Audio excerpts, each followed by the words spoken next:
What's happening, everybody? Welcome to Get a Load of This Trucking Podcast. This is your host, Cameron Pesci, founder of Get a Load of This. As always, this episode's driven by Valley Trucking Insurance. With me, I've got co-host Thomas Comstock. Tommy, what up, buddy?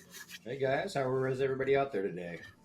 Man, it's good. We're coming up on the end of the year, which is a big push for freight and trucking into the dip of January. I think the last couple of years have not been normal. So folks that are about to go through a normal cycle and season, I'm hoping they're game plan for that, because I've been talking to a lot of my clients about that. And it's like, you need to hold steady through this. And when it gets tough, you got to have those relationships to lean back on. So, Sure.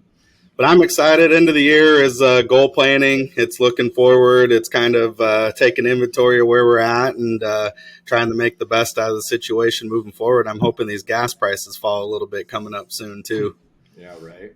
It's been brutal. So, and forgive me if I sound a little off, or like for those on YouTube, I might be a little swollen. Looked like someone kicked me. I had 5 teeth yanked out of my head a couple days ago. So I put off getting my wisdom teeth out for, I don't know, 18 years. And finally, my wife, who is a hygienist, and like the dentist are like, you've got to get these out. And so I ended up needing to get an implant on one. And so I said, I was going in, I'm like, screw it, I'm going to do one thing. You might as well just get them all done while I'm knocked out. So I had 5 teeth yanked out of my head on Friday. We're recording this on a Monday. And what's crazy about that, dude, I freaking woke up in the middle of it. Like legit, like teeth cracking, pulling it out. I'm like trying to ask the guy for chapstick, because that's all I cared about when I woke up in the middle of surgery. It's like, I need chapstick. And he's like, all right, we got 2 teeth.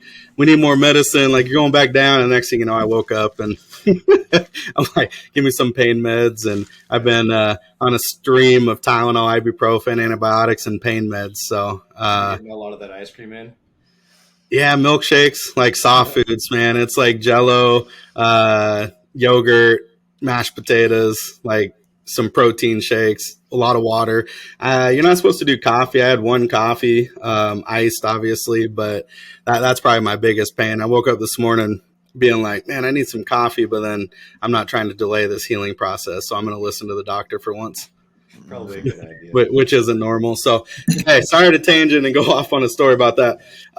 I'm pumped, and I just started learning about this guy, and I can't believe I haven't heard about him and what he's doing in the trucking industry, which is the whole reason we brought this podcast to you, is to find folks that are innovative, that are moving the needle, that are dedicated for trucking and transportation, that are trying to really make an impact and change moving forward. So I'm so excited to announce and our special guest, Justin Clarke. Justin Clarke owns On Demand Truck Driver Staffing. Justin, how are you, buddy? Hey, what's going on, Cameron? Nice to be here today, guys.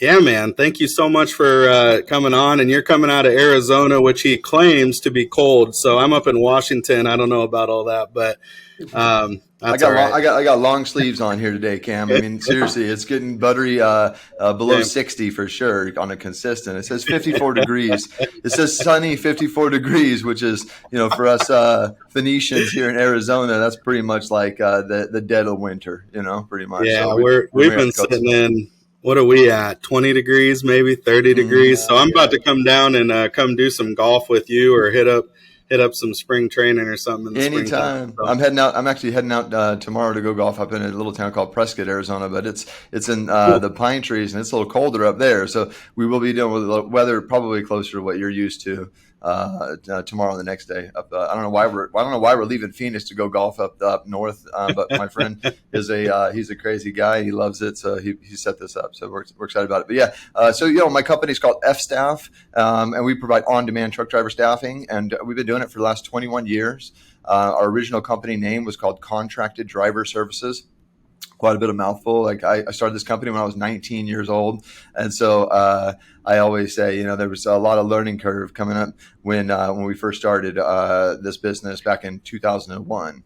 So I've seen a ton of change in the industry. I've been providing nothing but CDL truck driver staffing for the last 21 years. And then now we're really excited over the last couple of years. We've been making a ton of headway towards providing what we call an on-demand model and a tech-enabled approach to provide temporary on-demand truck drivers, but in a way that's easier, right? You should be able to order drivers from your phone the same way you could order chapstick on Amazon if you need to, right after you have your wisdom Yes, teeth sir. pulled, right? So that's our whole approach is that people and technology work best together. So we try to bring the right technologies together so that the drivers can get what they need, which is work, and carriers can get what they need, which is drivers, in a much faster model. But we have a really compliant system, all the way around, right? Because when you're dealing with truck drivers, you really do need to know what you're doing.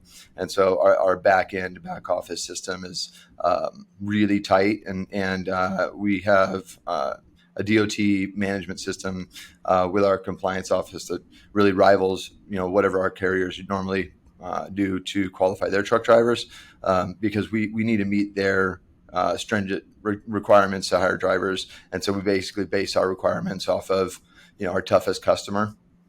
And then we're hiring all of our drivers based on that. So our methods on the back office are pretty strong, but mostly we just get excited because we have fun helping drivers find work all across the country now, and really helping solve that problem in a new way where you can use the technology to get what you need as fast as you need it.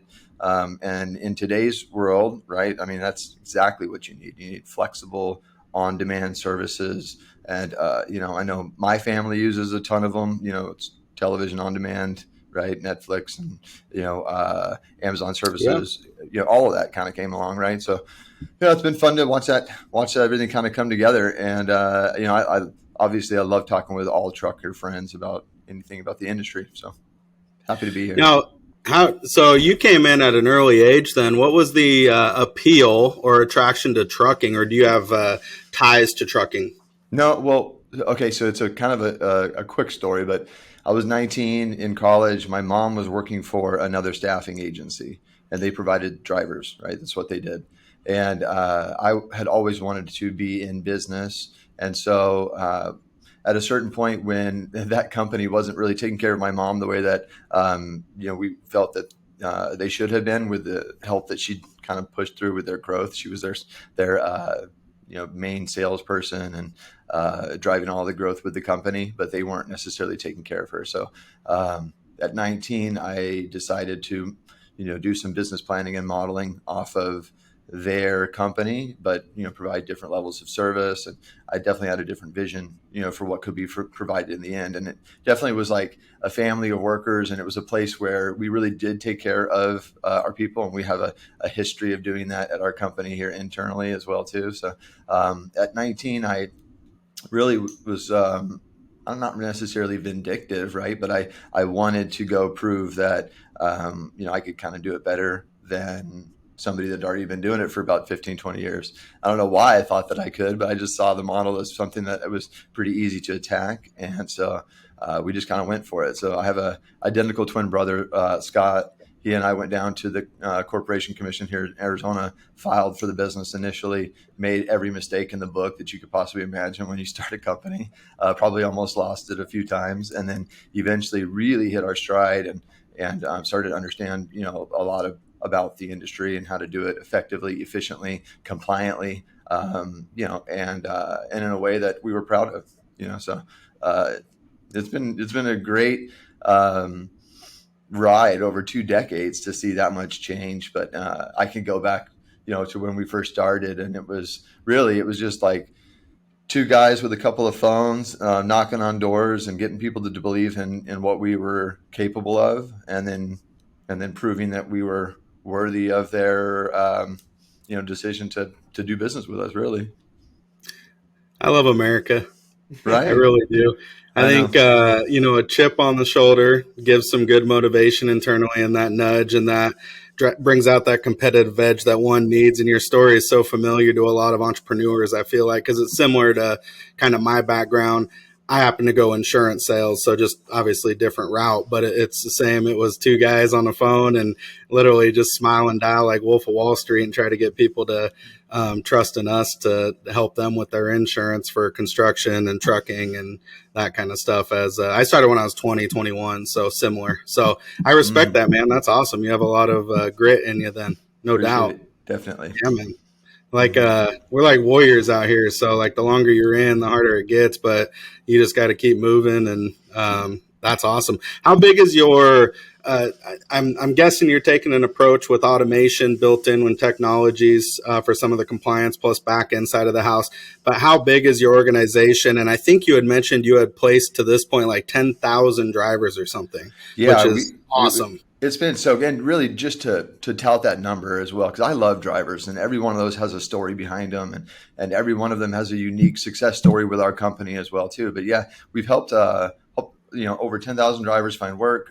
Currently, we're actually proving out again the on-demand model. So when our business started growing initially in like 2007, 8, 9, we were adding branches, right? That was the traditional model. You wanted to open in Dallas, so you got a lease at an office, you flew your flag, you start doing the same door knocking or calling or building the business and doing all the BD that you need to in Dallas, right? Hire the staff and put it all together there. And we did the same thing in LA.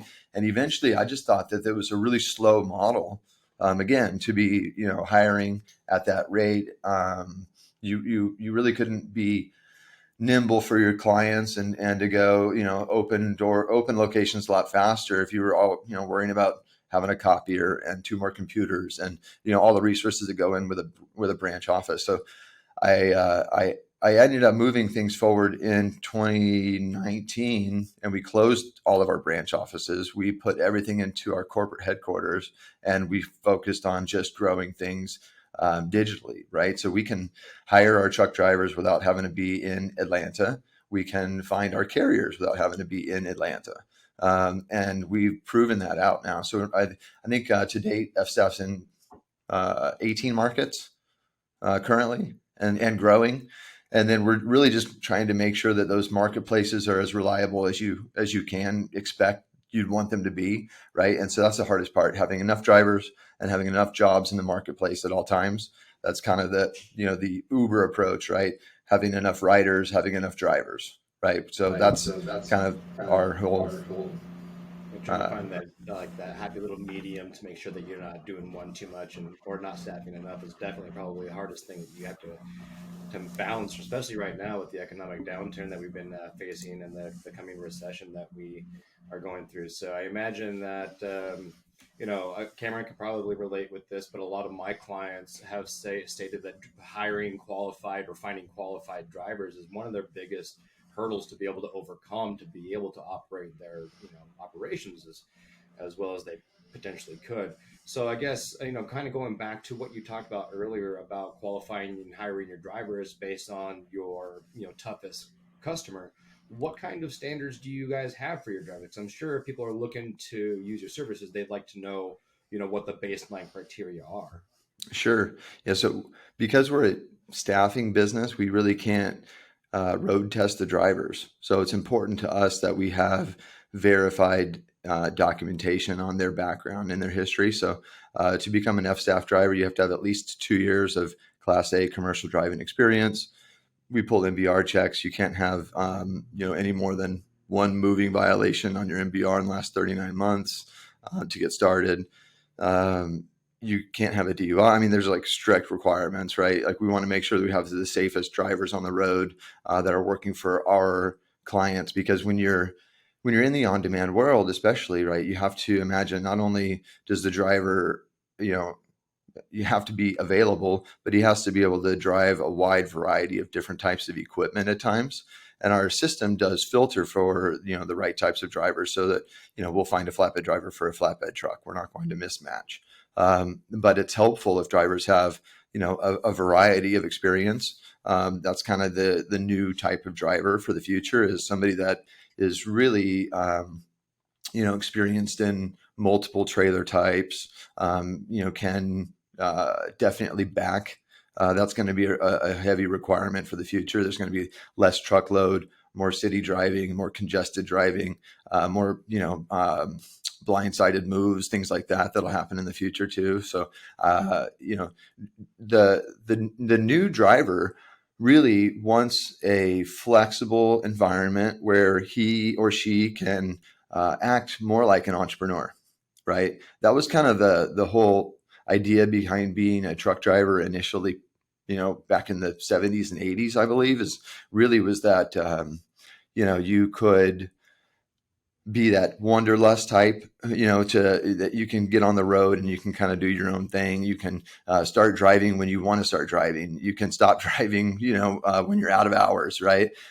You can max out your income as much as you can. And that's been restricted, over the last decade, really in a lot of ways. And so I think drivers need a pathway in the future where they can really become drivers the way that they want to again in the future. And that means, I start when I want to start, I stop when my hours are out, or when I'm done, and I get to plan my own schedule, and with the F-Staff on-demand marketplace, drivers get to pick the jobs that they want. They can, update their schedule, and really kind of look through the different jobs that are available in their market and pick the ones that they're interested in. And so carriers are really liking it too, because they don't have to hire full-time drivers always. If they have more of a flexible type of business, this allows them to plug in the labor when they need the labor, but not use their equipment when it's available as well too. Carriers are sitting trucks in yards sometimes because they don't have the labor, and they're using a broker and another carrier to take their work, right? And so as we're educating carriers about this opportunity, it's definitely something that carriers want. As we talk to them about the ability to just hire when they want, when they need to, they know this is the future. And so our conversations are really great with the carriers. And I feel like, again, Thomas and Cam, it's just about education, right? Making sure that people know about it. And that's what I love that you guys are doing with the podcast too, just bringing up new topics for the industry so that everybody can kind of get up to speed. Yeah, absolutely. Definitely the goal that we have here, wanting to empower as many people as we can. So a couple follow-up questions to what you were just talking about. The drivers that you guys have on F-Staff, are they just pure drivers? They located in general central areas like say Philly or Dallas and waiting for loads? Do they have their own trucks? I mean, how does the hiring process work, and what comes with the driver? Sure. Yeah. So this is just staffing. So this is only a labor play. So this is for carriers who have their own trucks that they have, work for those trucks, and they're just missing the driver. So our bread and butter has been a lot of third-party logistics that have dedicated clients, maybe in the retail space or really anywhere, manufacturing, something like that. But let's say Ryder, they're a great example, great client. They have dedicated business locations all over the country, and they have clients a lot of times that have a flexible up and down type of business, right? And so we will definitely be a great model for their business, and have been over the last, I don't know, probably almost 15 years, probably since we've been doing business with them, kind of helping them augment the staff as needed. So they have the trucks, they have the trailers, they have the loads. They just need the extra drivers when they need to. So our drivers get to be a W-2 driver. So they are a regular income driver working for F-Staff, and then they are leasing themselves, or we're leasing the worker to Ryder to work for a day or a month. Could be full time. Could be just an overnight fly and drive. A bunch of unique situations of how they use us, but that's pretty much how they would use us. Now, can the trucking companies buy out the drivers of a contract? Like, could they take them and bring them on as their own employee and pay a percentage to you like a traditional staffing agency? We do. We still have that. We still have that model available. So, and we're actually probably one of the only companies that prorates that as well too. So as a client hires a worker for so long, we'll prorate that buyout for them. In the future, I could vision that potentially going away again, because if we're allowing for carriers to hire those on-demand drivers regularly, we want the on-demand drivers to make more money inside the on-demand system. That would be the goal. So that, maybe Ryder has to pay more for this driver for the day. Driver can make more money for the day, but then because he's floating around to different, customers, and doesn't have any guaranteed work at one location, I think the driver should expect to receive a little bit more. And then why would they want to leave? Yeah. no doubt build a company culture and create an internal thriving industry for them within your model. I mean, that makes absolute sense. And my brain just kind of turning on that. I think it's great. How do you handle? So let's touch on the compliance. And I know that's a big deal. You know, you got clearinghouse, you've got the you can do pre-employment screening or the PSP essentially to kind of really get a good grasp on what this driver's background looks like and out of service and inspections and their motor vehicle report and that kind of stuff. But what systems do you have in place or stops and checks that you do for these people for the requirements? So there's really in the industry, there's two primary ATS platforms out there you can start with. You can either start with 10 Street or you can start with Driver Reach. And I like them both. Our teams prefer 10 Street for the compliance side. And so that's the system that we use internally. Everything ties in and out of the ATS and in and out of our on-demand system. And so we do have a lot of automated checks inside because, again, we're tech-enabled approach. So as soon as drivers are triggered for different events, we'll automatically be pulling information. And then based on the results, of that, then we'll be either moving them forward in the application process or, going through, whatever appropriate pathway we would. But, we use everybody, right? So we use HireRight, we use Driver IQ. We're using probably one of the more exciting type of tools is a tool called Samba Safety, which will allow for you to do like live monitoring of MVRs. I think that's a requirement for us. So we have live MVR monitoring that will automatically trigger an event like a safety hold on a driver. If the driver has a negative event, like a suspension, revocation, DUI, or something like that, our systems will automatically pull the driver off, so the driver can't accept another opportunity inside the system until he's re-cleared through safety. So although there's a lot of systems that you can use, if you don't use them in a way that provides you that on-demand immediate action before you need human engagement, then it's really not a tech enablement yet, right? So all of our systems are in and out, and they're tied together in APIs and in ways where it's a protected environment and it's a lot faster. That's an important piece. Yeah, that's badass. Is it a bidding process for the driver, or is it set rate based on region and what you need them for, or experience, or what sets the price, and how does that work? So right now we'll have contracts with clients and we'll have predetermined rates in different markets, but that's been moving so fast the last couple of years. We'll do a lot of new verbal auth rates just depending on what we're seeing in the industry. We put together a wage survey annually to kind of educate our customers on where the wages are going, what to expect, and what the types of pay rates and or benefits that the drivers are looking for. We try to put that together every year, and then our system currently does not have like flex pricing, like a model like Uber, like Christmas Day pricing. That'll be something that we'll look for in the future to actually incorporate in the system so that we would have the right price at the right time, which really includes the right wage at the right time.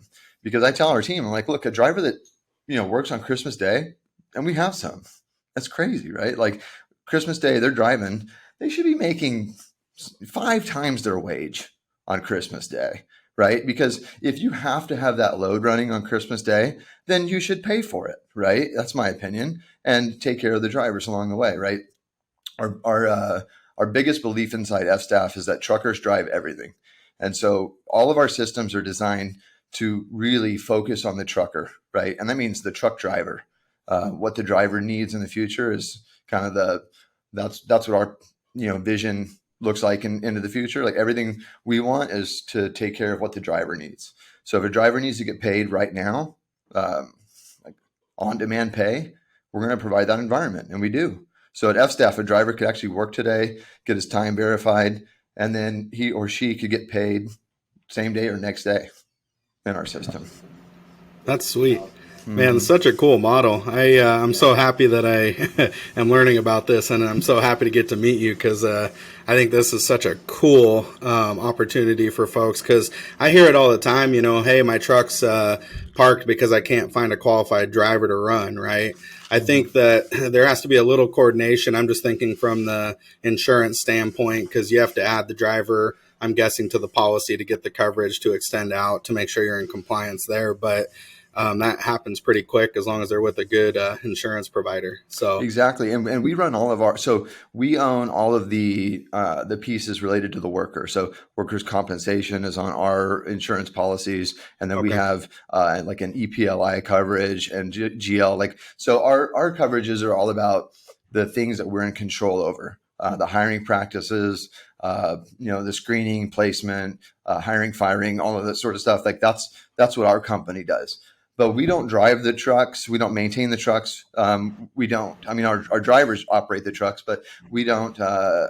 We don't control any of that equipment, and we cannot insure any of that equipment, right? And yeah. so it's a different type of model because you're leasing an employee into the truck. So yeah, we definitely share a lot of driver qualification information to the carriers ahead of time.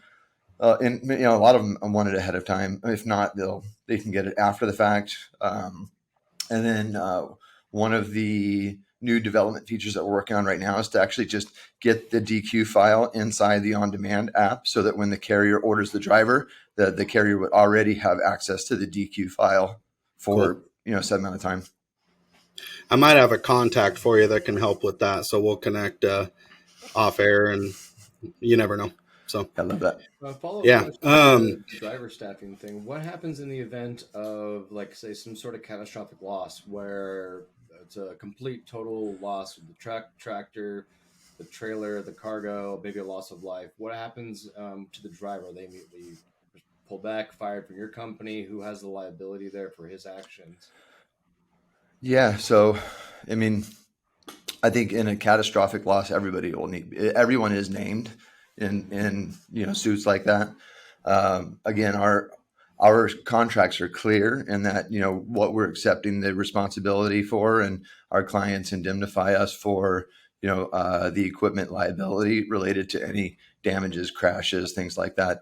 Although I would expect to get named, and we have gotten named, and we haven't, when you're in business for 20 plus years and doing as much as we do, it's a dangerous job. And I tell our teams that regularly. And all of our biggest accidents, I'm always reminded of that, how dangerous the job is, and again, why we do what we do and how much we care, why we care as much as we do, because drivers are the lifeblood of America. And without our drivers, we would not have anything that we would want to live some sort of quality life, right? Like fuel for your cars, and clothes for your kids, and food for your family, right? Like drivers bring everything. And so it's a big deal, and what we're doing and providing for the future, I think is going to allow, again, for drivers to actually get their freedom back, right, in the way that they actually deserve to have it, because they do so much and they sacrifice so much, so they at least deserve the freedom to choose when they decide when they want to work, and not to be governed by that. It's a cool model, similar to like an outsourcing model where the carrier or trucking company, they don't have the liability of the taxes and the health care and the benefits and all the stuff. They're just paying a flat rate for the service, which reduces their taxable income, gets a service. And I'm guessing it's just like a 1099 contract. Is that correct, Justin? Yeah, through our carriers, yeah, but with our drivers, they're all on W-2. Yeah, no, yeah. For the carrier relation with your staffing agency would be just a 1099 expense, correct? Exactly. Cool. And then how do you guys handle the work comp side of things for like monopolistic and stuff? So if someone's out of, let's say, Washington, right? For example, your work comp won't extend into Washington. You might have some layers over the top, but do you have drivers dedicated to those states that you get policies for, or as it comes up, do you guys deal with that? Do you know? Yep. Yeah. As it comes up, if we have, and we do, I mean, we handle Washington and we handle some of those difficult states. It's not our preference, obviously, because they're more of a pain in the butt to do I'm based here, business and in it's those not my areas, preference. right? But yeah, I mean, here's the deal, right? Like when I got into this business at 19, I was a problem solver. And at 40, I'm still the problem solver, right? So that's what I wake up to do every single day. So if there's something that needs to happen, I've met other business owners that aren't the same as I am that might say, okay, well, if they're going to, push universal healthcare, I'm going to keep my business, under 50 employees. And, I'm not that type of guy. I'm a compliant type. I want to pay my taxes. I want to find out what the rules are. And then we're going to make sure that we can fight fairly and we can, have a good, strong business. But we aren't scared of change and we aren't scared of solving problems. And that's basically what we do in situations like that. We'll just, get the Deal with policies it. that we need. I love it. Question, and this just kind of came up in relation to that. So California, as you know, has been making a push to get rid of contract workers, right? Where they must be AB5. employed. Yep, exactly. How are you dealing with that? And are you in compliance with that? And can these California companies come to you? And is this a resource for those drivers to actually come to you that want to remain as that model? Yeah, this is the solution for that model, right? So Okay. if a carrier would do business with F staff instead, a driver could work in the truck. Carrier takes the responsibility for the equipment the same as they normally would. In the model that they have today, they're trying to put leases in front of these drivers, right? Which there's a stretch model there. The normal 1099 driver is not affected by AB5, right? And so I think the industry is trying to paint a different picture to that. But if Thomas owns a truck and he's running out of the ports, and he's going to have a new truck because he's running out of the ports, right? So, but let's say Thomas has a compliant truck and he's got his own contracts. And he's running in California or even out of the state, he's fine. He'll be a 1099 driver. The issue is for a large carrier, like let's just pick on Swift because they're huge, right? So let's say Swift has a owner operator program, where they lease their trucks to these drivers. It's not really drivers coming on with their own trucks. It can, but generally Yeah. speaking, a driver will go through a program like a driver training program and then go on a lease purchase or something like that, right? I think that's a stretch, right? And I always have thought that was a stretch to use the 1099 model in that way because, again, the driver is governed by that one employer, right? The driver doesn't have true freedom to choose the type of work that he or she wants. It doesn't smell like an independent to me. And so I've never thought about it that way. So when AB5 started coming down, it was more like I knew this was going to happen, and it'll start sweeping across the country because companies are aggressively using the 1099 in a way that I think is a stretch to what the government always considered to be an independent worker. So Yeah. AB5 was intended to actually go not against truckers. AB5 was really like uh, I don't know, a Postmates, ruling, right? They wanted to bring in those drivers that are working for one company delivering food to actually be employees because the government likes us employers to be tax collectors, right? They don't want to wait until the end of the year to collect their own taxes. They want us to collect it for them, and that's where things will go. Right. So I think on-demand driver staffing is absolutely a solution, to against AB5 for sure. I think that's sweet. Great answer. Yeah, and it just kind of got my wheels turning as to how that fits in there. Let's run through. Pretend I'm a carrier, and it's like, oh shit, I got two trucks sitting. I want to get a hold of you, and I want to get connected up, do the paperwork, and then the process. What does it look like? Where do I go? What are the steps? How long does it take? If I need to start and I need to get someone in a truck in 3 days, a week, or however long it takes. Sure. So we have, for the right clients and the right situations and in the right marketplaces, a carrier could come on today and get a driver this afternoon. Right? It can be that fast. So really, just start at fstaff.com and you click, on the carrier side that walks a carrier right through the process. A carrier can actually go through and become a client and pick their own rates, and have everything done in an afternoon. We really try to make it as fast and seamless as possible. And that'll be our goal later, is to even reduce that to actually be 30 minutes, 15 minutes of onboarding, something like that. But we do want to get to know the carrier. We do want to understand the job. We do want to make sure we get the details right. All of those things are part of the success of a driver being successful and in the on-demand system anyway. It is not like Uber, right? And this is the reason why I tell people this. Like with Uber, for whatever reason, Cameron doesn't get scared of like the experience.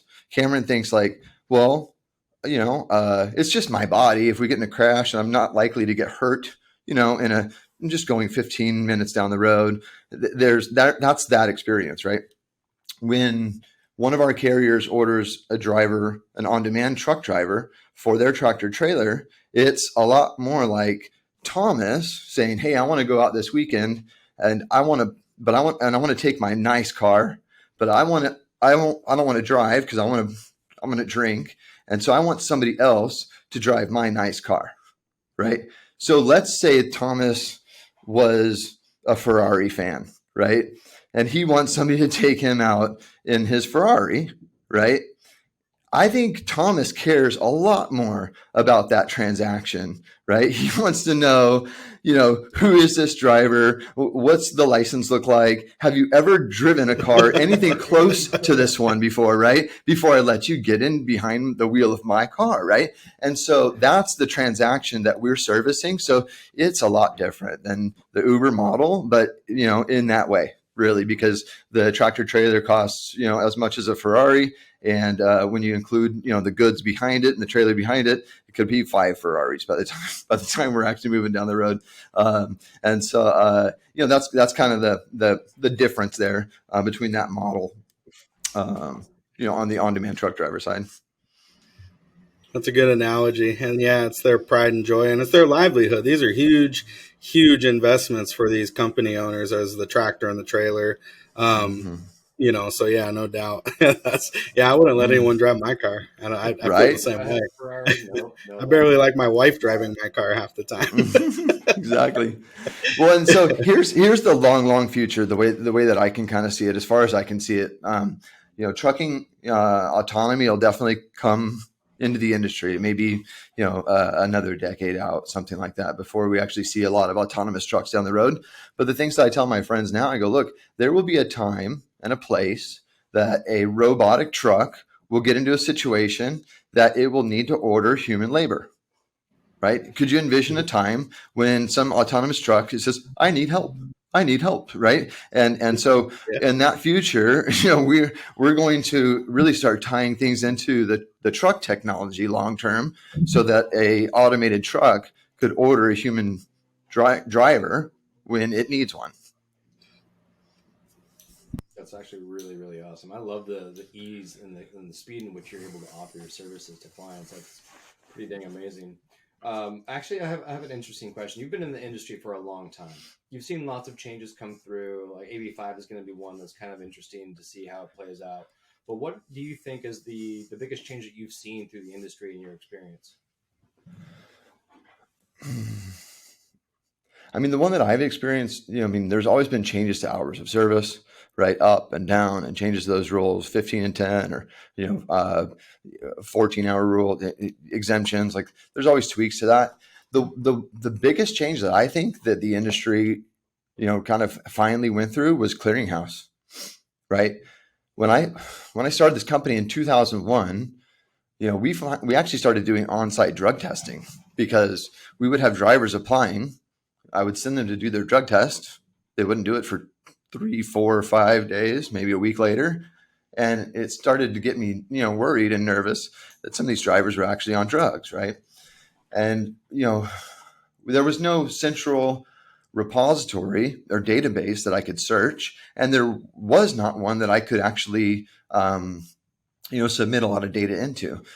We were able to finally submit positive tests into HireRight. I still couldn't submit refusals, right? So in that case, a driver applied, and we were even doing on-site drug testing. If he refused to do a drug test on-site, we pretty much know he's refusing a CDL test. but because he hasn't actually applied for our company yet, and he left during the application process, I couldn't even turn that in, right? And so I just did not like the uncompliant kind of approach that we had. It was like, you can pull MVR data so much better than you can drug testing information, right? So if we're actually going to have a regulated industry, then why don't we actually regulate it, right? And so when Clearinghouse was created, obviously it's another layer, and it's one more thing, right, in the process. But what it does do is it has one place now that all CDL tests get reported to for positives. So now if you're a driver and you test positive, I almost can say your career is almost over at this point now. Years past, right? You could almost eliminate that employer from your application if it was a short period, a month or something like that. And another carrier might not even know that you had a positive test with another company, right? And so at least now, we have a place where we can say, okay, that's going to happen now.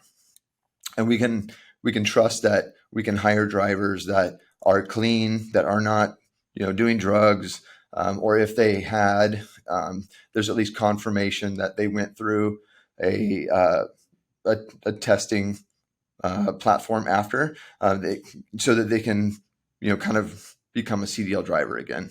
But that's the biggest change, and it's negative in that we'll probably lose more drivers again because of it. But I think you're losing the right drivers this time, right? Instead of pushing out drivers that just want to work and losing them to other industries, for those reasons. I would like to lose the drivers that I don't want on the road in a tractor trailer versus the ones that just want to work. Absolutely. And you mentioned in that one of these convictions can really ruin a career, take away a driver's career.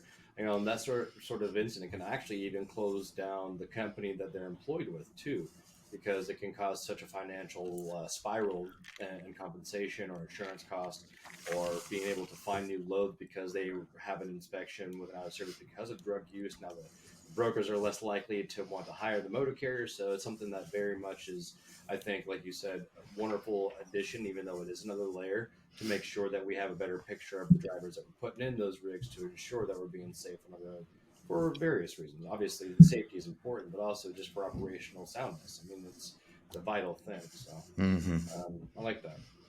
I like that a lot. Well, The other change I was going to tell you guys too. So trucks will order their own people, right, at one point down in the future. But earlier than that, the next change I mentioned to you, we have on-demand pay. So a driver can get fast pay with the F-staff model and get paid, kind of like next day. But I'm telling my accounting team to go ahead and get ready for this. That I would prefer, and this I'm sure the workers would too, that they actually start getting paid when they clock in. So true on-demand pay would be I clock in and I'm starting to get money trickling into my account. And then I stop working, I clock out, and the money stops coming into my account, right? Unlike me asking for it later, because again, I tell people, like, look, they've already done the job. They're already giving you the value. The value transaction's happening right now, but why do they have to wait to get paid when they've already performed the work, right? And so I don't believe in paying somebody before they do the work. But I think that paying somebody while they're doing the work, that's definitely going to happen. I think that's cool. That's a cool concept. And then how do you guys handle detention and per diem? And if it's a long stretch of time, is that a negotiated rate with the carrier? Because I know the carrier, sometimes it's a little bit out of their control too on some of the detention figures and fuel surcharge and stuff like that. How do you guys handle that? So the things on the fuel surcharge or detention times, I mean, really are again, because it's just a labor model, they're dealing with all the trucking side of things. So if a driver is stuck, it's pre-negotiated. So either it's on an hourly rate while the driver is on the clock. But generally speaking, it's going to be either negotiated, during the trip. Like if we need to add something on, driver says he's stuck and he's upset because he's not getting paid for it. We'll deal with that like in the moment, because we don't want the driver to be upset. So we'll talk to the carrier, or at times F-staff has even, just made decisions to help the driver or pay the driver, compensate, do whatever we need to do, really, because we just want to be good partners. And in the end, I think that's what it takes. Think about the driver. What does the driver need? And if the driver just needs money, because a lot of times the driver won't express this. A driver may be screaming that he needs to get back home, maybe because he does not have money for food anymore, right? He planned for a 2-day trip. It's now turned into 3, and I'm hungry, right? And that's usually like, we'll talk to the drivers and say, hey, is there anything we can do? Maybe we can even just, I've ordered pizzas for drivers before, that were stuck on the road. And I mean, honestly, that goes so far, just getting somebody some food, because, being frustrated is one thing. Being frustrated and hungry on top of that, man, you're gonna, you're hangry, right? You turn into Betty White, So we, Thomas, and basically we would deal with those things, in the moment that they come, if need be, or if a driver finishes a trip and also feels like, hey, I wasn't compensated fairly, or I should be compensated differently, then we'll just negotiate that with the carrier. Cool. I think that's awesome. What right now is the average going rate, I guess, however you guys do it, per hour, per trip, per day, or per whatever it is? Like, what's the average rate, let's say, out of Dallas? You had mentioned Dallas, but like, what would a driver cost out of Dallas? Cost wise, I mean, it's that does change a little bit because of the difference of a job type, right? Okay. If it's a food service job, like with US Foods or Cisco, there's so much more risk to the human body, right? And just being injured. We need Yeah. to make sure that we kind of look at that a little bit differently. But generally speaking, your pay grades right now in Dallas, I'm seeing the wage wise, it's like 25 to 32, $33 an hour. Cool. And that has climbed. I mean, that's a 50% increase than what it was in 2019. Yep.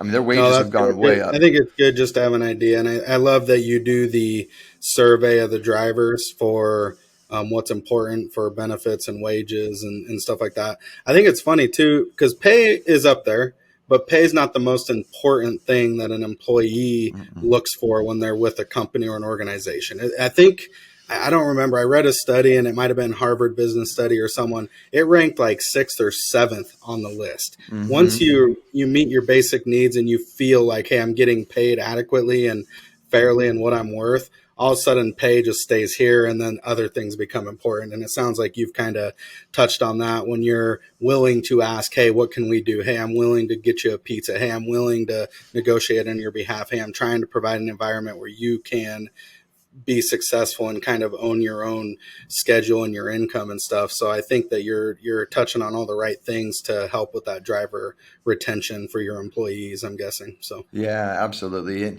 the other thing we added here too was a heavier life insurance policy.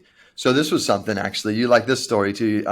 So a bank at one point was requiring a large key man life insurance policy on this, big, kind of note that they were supporting. So they needed another $2 million on Justin Clarke, right?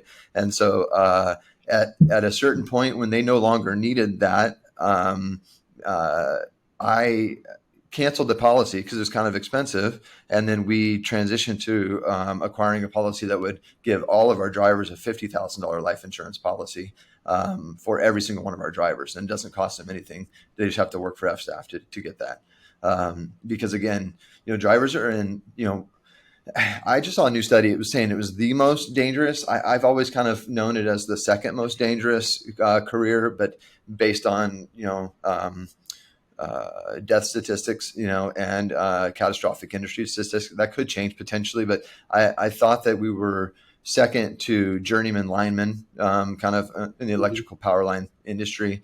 But regardless, I mean, drivers are the most underinsured bunch, right? Working in one of the most dangerous jobs, and they don't have. And if they were to, something happens to them on the road, and we've seen it happen, the family's not prepared, right? And so we just wanted to make sure that we're at least doing something extra to help the drivers in case something were to happen,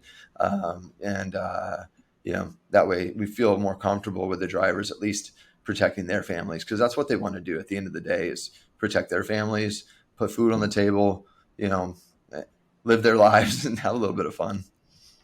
I applaud that. I think that that's a huge piece that's missed, and a lot of people don't do that for themselves, right? They don't know how accessible it is, how easy or how affordable insurance is for life insurance. And a lot of times, like the phrase I always used with clients or my clients is, it's my job to ask you about having life insurance and making sure you're prepared financially. Don't make it my job to tell your family you didn't have any if you Right. die, right? Mm-hmm. Like, that's not fair, you know. Mm-hmm. So it's just having those hard conversations. And truck driving, unfortunately, you get bad health associated with it. There's a trend which is great, and there's a lot of fitness and there's a lot of focus, and some technology based companies that are coming into the trucking industry trying to promote eating right and fitness on the road and stuff like that. So I think it kind of goes hand in hand with that old school thought of, like, life insurance will cost more. The older you are, the more out of shape you are, the more health problems you have, it costs more money because the risk of Mm-hmm. you dying prematurely goes up. And so the insurance company takes that risk on. But at the end of the day, though, it's responsible to make sure your family doesn't have to either maybe mortgage the house, maybe move, all kinds of things end up Mm-hmm. happening, right? Now, I have a personal story with that too. I told you I started this company with my identical twin brother, and our Okay. mom came. My mom came on after, I don't know, we were already maybe getting 3 clients or something like that, and she came over and quit the other company, and then came on with contracted driver services. So I'm the only owner now. And mostly because my mom wanted to retire out a couple of years ago, but prior to that, my brother had passed in 2011, and so going through that, we did have Keyman life insurance policies set up with our company and had them set up for years, with never the expectation that we would ever expect that we would have to use one. Right. So yeah, that's a tough conversation to have, but I would always tell people, if you have a family, especially if children, and you have people that need you to take care of them, potentially, if you are kind of the breadwinner, it is really, really smart to take that extra step to make sure that you've got some insurance for the family in case something does happen to you. So that was, a huge, kind of moment in my life period, but that helped a lot, right? Having that insurance policy that kind of helped bridge the gap in a lot of the costs and the things that we had to experience through that loss. It was huge. So you're absolutely right, Cameron. Man, I'm sorry to hear that. I couldn't imagine that. Yeah, that's Yeah, it was and continues to be, one of the probably the biggest challenges that I face. I mean, identical twins. I mean, we were super close, right? We bought our first house together, started our first business together, continued to live, beautiful lives together, and yeah, that was tough after his passing. And the one thing I always tell people about my brother that he actually shared with me was about kindness. So he was a big pay it forward guy. So he would do a big pay it forward, like on Mother's Day, and do pay it forward project. I heard so many stories about kindness after his passing and things that he would do. So we actually created a foundation for kindness after his passing called the Honey Foundation, and inspire. Actually, there's like 12 schools, I think, that run our kindness education materials, but we teach kids and we even teach corporations how to incorporate kindness in their lives because we have actually had so many realized benefits after practicing these things after Scott passed, and learning about kindness and learning how to implement it correctly. We've learned a ton about the importance of kindness, and so we actually bridge that now. And I'll give a little plug. My LMS platform partner is a company called Luma, and Gina Anderson has. She's the CEO of Luma, and so Dr. Anderson and my wife Jamie have been working on a kindness block they released maybe about 2-3 months ago, and it's kindness for truckers out of the Luma system. And so we have this kindness for truckers education block. It's going out to all of Luma's customers too, and I've been hearing really, really positive success stories from the carriers that are having it run. Like even from the CEOs, they're like, I'm never going to be the same anymore after going through the education and learning kind of a little bit more about kindness, and my people too. So we're actually proud of what we're able to do with the foundation and inspiring people in a really positive, meaningful way. Although it's a tragedy for me personally, right? It's such a success story too for the world, because the world needs more kindness. The world needs more compassion, empathy, and understanding, not only to truck drivers, but to everyone, right? And so that's kind of what my wife and I are focused in on now, in addition to the, support truckers movement, is really pushing kindness. And in the end, that's what we'll spend the rest of our days doing, is continuing to promote kindness and making sure that people understand, why we want to keep kind communities in the future. Because I know I grew up with them around me, and I would never want to lose the fabric of community, around kindness and kind of what that means to me. So we're pushing that out, and it's, again, like everything in this world is possible, and you can take any opportunity, whether it's, easy or chaotic or whatever the situation is, and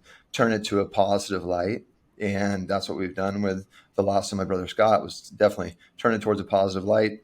And then now I get to actually, talk about kindness, focus on kindness. I get to use his name regularly, which is a blessing for me. And then now, bridging the gap between kindness and truckers too. I never kind of imagined that those two worlds would be colliding with me, but now they are too. So we can kind of bring in the charitable aspects along with the company, and kind of promote kindness to our own direct community too. So happy to share any of that stuff down the road with you guys.